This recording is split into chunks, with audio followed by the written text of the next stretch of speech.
Hello students, कैसे हो आप? I welcome you to my channel. Today we are going to discuss chapter 1 of class 10th NCERT. ठीक है, it is real numbers. Last video में बेटा I introduced real numbers कि actually real numbers होते क्या हैं. ठीक है, इसके बारे में हमने पढ़ा था. जिसको अगर नहीं समझ आया रियल नंबर्स क्या होते हैं, मेरी लास्ट वीडियो में जाके आप देख सकते हो. ठीक है, आज हमें डिस्कस करना है लेमा. ठीक है, तो सबसे पहले देखो लेमा होता क्या है. What is lemma? LEMMA.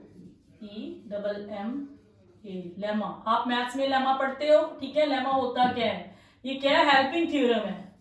Helping theorem.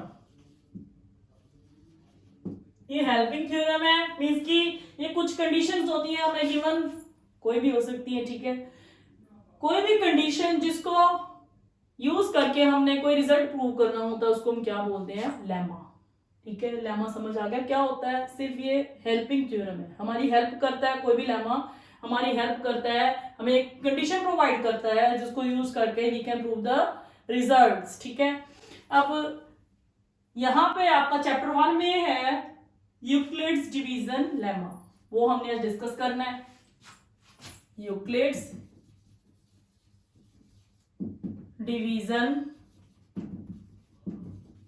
Lemma. Euclid's division lemma.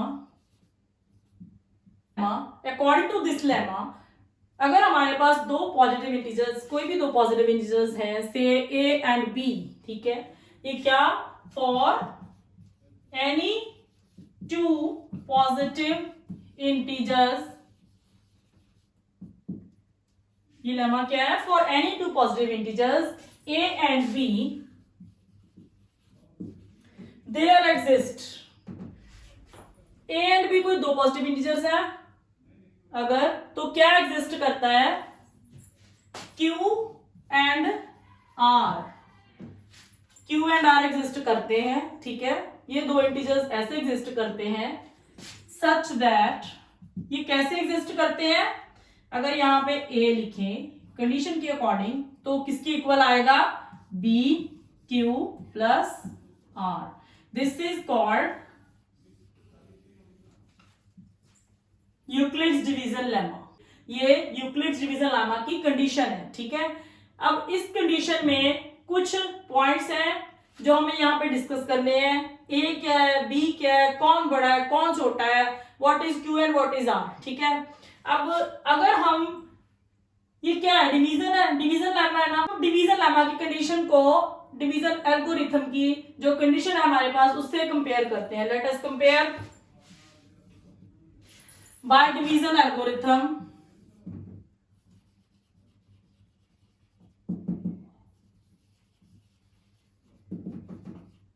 Division algorithm में हमारे पास क्या आता है? क्या आता है? सबसे पहले डिविडेंड किसके इक्वल आता है? डिवाइजर. डिवाइजर इसको मल्टीप्लाई करते हैं किससे? कोशेंट से. क्या प्लस कर देते हैं? रिमाइंडर. रिमाइंडर प्लस कर देते हैं. ये क्या है? डिवीजन एल्गोरिथम जो हमने अर्लियर क्लासेस में पढ़ रखा है. ठीक है, अच्छा डिविडेंड को देखो. डिविडेंड क्या है? ये तीनों से बड़ा होता है. डिवाइजर, कोशेंट और रिमाइंडर से बड़ा होता है डिविडेंड. अगर डिविडेंड को हम लेफ्ट साइड पे ए से कंपेयर करते हैं तो ए विल बी ग्रेटर देन. किससे ज्यादा होगा? ए बी से. बी से बड़ा होगा ए. डिवाइजर से बड़ा होता है डिविडेंड. ठीक है, नेक्स्ट जो आर है, रिमाइंडर है. रिमाइंडर जीरो भी हो सकता है. आर जो है वो जीरो भी हो सकता है और जीरो से बड़ा भी हो सकता है. जीरो से कम तो नहीं हो सकता. ठीक है, तो remainder should be greater than और इक्वल टू जीरो. ठीक है, आर जो जीरो से बड़ा या जीरो के इक्वल होगा. ठीक है, और जो बी है, जो बी क्या है हमारा? डिवाइजर. जो डिवाइजर है B, it will always be greater than remainder. ठीक है, जो बी है it will be greater than R. हमने ये कंपेयर किया डिवीजन एल्गोरिथम के साथ इस कंडीशन को. ठीक है, हमारे पास ये कुछ रिजल्ट आए, ये इस पे लिखते थे हम. ए इज ग्रेटर देन बी. ठीक है, r is always greater than equal to 0 and B is greater than R. ये कुछ रिजल्ट्स हैं जो इसके साथ कंडीशन के साथ हमें माइंड में रखने हैं, ठीक है। अब ये एल्गोरिथम की क्या एप्लीकेशन है, इसको हम क्यों यूज करते हैं, कोई भी दो नंबर्स का अगर हमने HCF फाइंड, एग्जाम्पल अगर फाइंड HCF ऑफ 45 एंड 25, ये दो नंबर्स हैं हमारे पास, इनका हमने क्या फाइंड करना है, HCF फाइंड करना है, ठीक है। अब फर्स्ट इसी कंडीशन को हमने लिख लेना है बाय यूक्लिड्स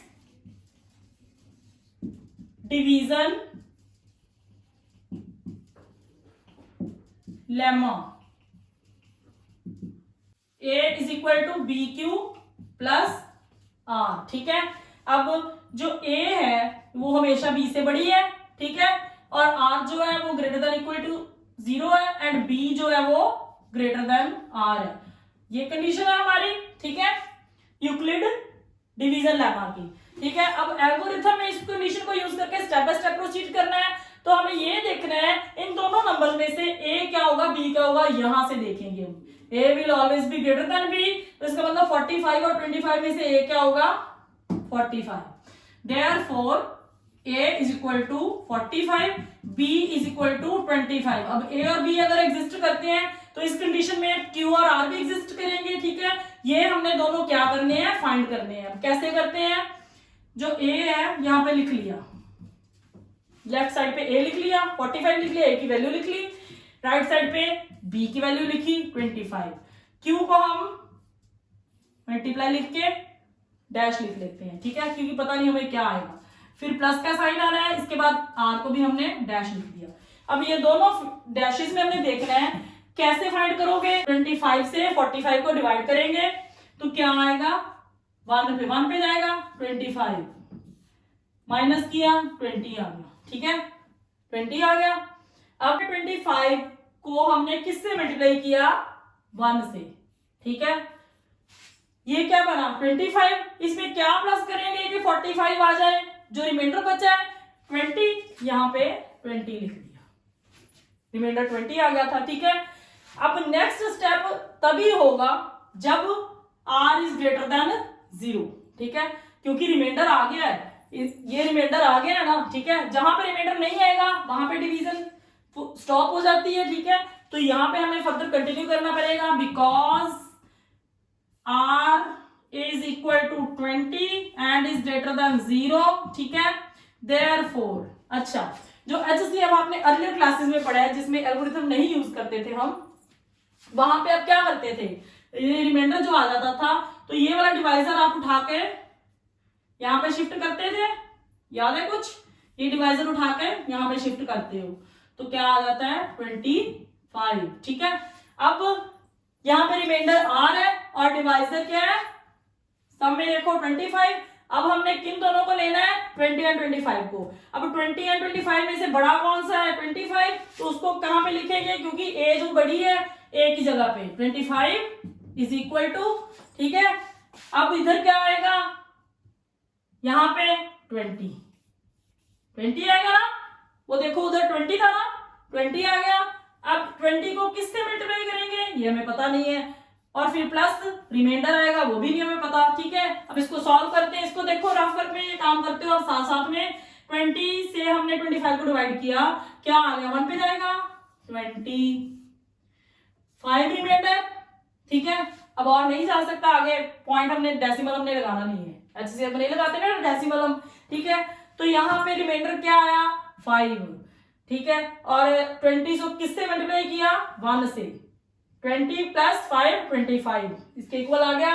अब फिर से देखो, अगर हमारा रिमाइंडर यहाँ पे 0 नहीं आया, मीन्स की जो R है वो बड़ा है 0 से, because R is equal to 5 and is greater than 0, ठीक है, 0 से बड़ा है, देयरफॉर हम नेक्स्ट स्टेप में प्रोसीड करेंगे, ठीक है। तो नेक्स्ट स्टेप क्या आएगा, अब फिर किन दोनों को लेना है, कौन सी दो नंबर लेने हैं 5, फिर 20 को उठा के आप यहां शिफ्ट करोगे, ठीक है, जो HCF में करते हो 20, ठीक है, क्लियर।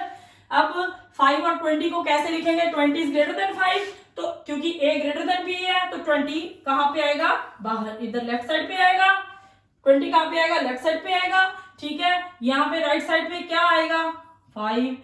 5 को किससे मल्टीप्लाई करें और बीच में क्या प्लस का साइन क्या आएगा, अब देखते हैं। 5 है, 5 को किससे मल्टीप्लाई करें, 4 से, 20 आ गया, ठीक है। रिमाइंडर क्या आया, 0, ठीक है। अब क्वोशंट हमारा डिवीजन में क्या आया वो यहाँ पे लिखा, 5 4 जा 20 और रिमाइंडर क्या आया, 0, ठीक है।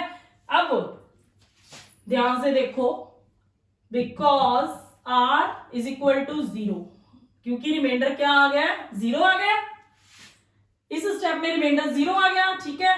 तो इसका मतलब therefore required HCF of 45 and 25 is क्या आएगा, इक्वल टू HCF फिर क्या होता है, ये जो आंसर होता है B, B क्या है, HCF है, तो इसका मतलब B 5, this is our answer, ठीक है। B के इक्वल आता है, जो भी नंबर B की प्लेस पे आएगा, ये तो क्यों है ना, क्वोशंट है, ठीक है। जो भी नंबर B की प्लेस पे आएगा, B क्या था, डिवाइजर था। HCF हमेशा हम क्या आंसर लिखते हैं, जो लास्ट वाला डिवाइजर होता है, जहां पे रिमाइंडर क्या हो जाता है, 0 हो जाता है। जो लास्ट वाला डिवाइजर हमारा क्या है 5, यहाँ पे आ गया हमारा रिमाइंडर क्या हो गया, 0। इसके बाद हमने स्टॉप कर देना होता है, यहाँ पे भी वी विल स्टॉप, ठीक है। नेक्स्ट स्टेप हम नहीं करेंगे, जब रिमाइंडर 0 आ गया तो हमारा HCF क्या आंसर आता है, जो लास्ट वाला डिवाइजर होता है वो हमारे पास क्या है, B 5। तो बेटा इन्हीं स्टेप्स को फॉलो करके यूक्लिड डिवीजन एल्गोरिथम के स्टेप्स जो है, स्टेप बाय स्टेप प्रोसीड करके हमारे पास HCF आ जाएगा किन्हीं भी दो नंबर्स का। तो जो कंडीशंस हमें फॉलो करनी है, A is always greater than B, R should be greater than और equal to 0 and B will be greater than R। ये तीनों कंडीशंस हमें यहाँ पे फॉलो करके और स्टेप बाय स्टेप प्रोसीड करके HCF फाइंड कर लेना है। तो बेटा ये है हमने जो डिस्कस किया है यूक्लिड्स डिवीजन एल्गोरिथम, ठीक है। इस एल्गोरिथम को स्टेप बाय स्टेप प्रोसीड करके हमारे पास HCF आ जाएगा कोई भी दो नंबर्स का। तो इसी एग्जांपल के अकॉर्डिंग आपकी एक्सरसाइज नंबर 1.1 का जो फर्स्ट सम है वो सारा सॉल्व हो जाएगा। तो इसके नेक्स्ट सम अपनी नेक्स्ट वीडियो में कंटिन्यू करेंगे। ओके बेटा, till then bye, take care everyone.